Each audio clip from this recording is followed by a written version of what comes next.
අයිබෝන් දරුවනේ ඉතින් මේ අපි හදන්න යන්නේ පල්ප මාතෙන් ලස්සන පිඟානක්.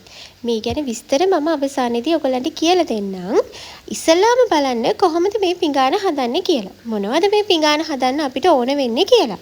මේ 4 ශ්‍රේණියේ පරිසරයේ විෂයට අදාළ අපේ ආහාර කියන පාඩමේ තමයි මේ පිඟාන නිර්මාණය කරන්න තියෙන්නේ. ඉතින් හොඳට බලන්න මොනවද මේ පිඟාන හදන්න අපිට ඕන වෙන්නේ. ඒ වගේම කොහොමද මේ පිඟාන හදන්නේ කියලා.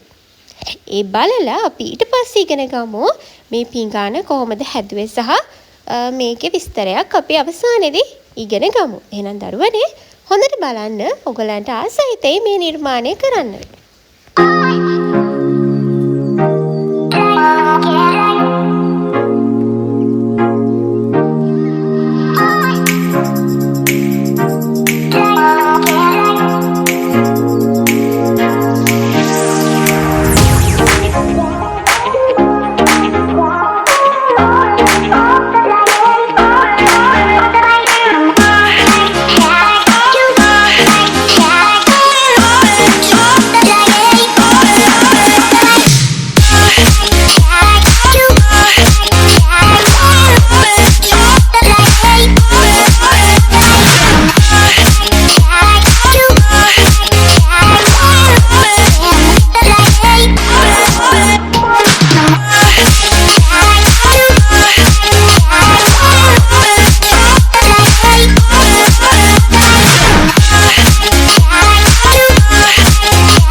පල්ප මාධ්‍යයෙන් කරපු නිර්මාණයක්.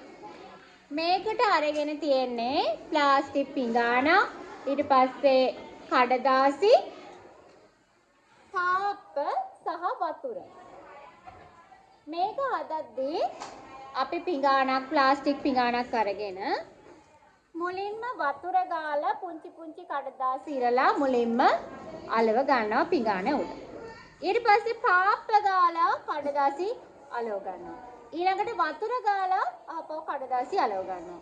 ඒ වගේ 5 වතාවක් විතර මේකේ අලවලා හොඳට ටිකක් ඝනට මේක හැදුනහම අපි වේලෙන්න තියෙනවා. වේලෙන්න තිබ්බට පස්සේ ප්ලාස්ටික් පිඟාන වෙනම ගැලවිලා එනවා. මේ වගේ එකක් අපිට ඉතුරු වෙනවා. මේකේ කොළ අලවලා තියෙන තමයි ඉතුරු වෙන්නේ කියලා. අපි අලවන්නේ පත්තර කොළනේ. ඒව තමයි කරේ. ඒකෙන් තමයි අපිට පිඟාන එන්නේ. හැබැයි අරගෙන අපි ඊට පස්සේ මේ වගේ ලස්සන ඩිමයි කොළයක් අලවලා මෙහෙම ලස්සන නිර්මාණයක් කරගන්නවා. එතකොට මේ අපි පල්ප මාධ්‍යයෙන් කරපු නිර්මාණයක්.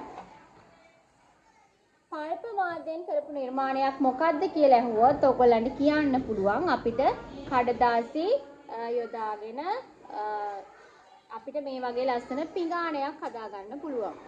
තව අපිට ලස්සන ඒ වගේ නිර්මාණ හදාගන්න පුළුවන් මේ පල්ප මාධ්‍යයෙන්.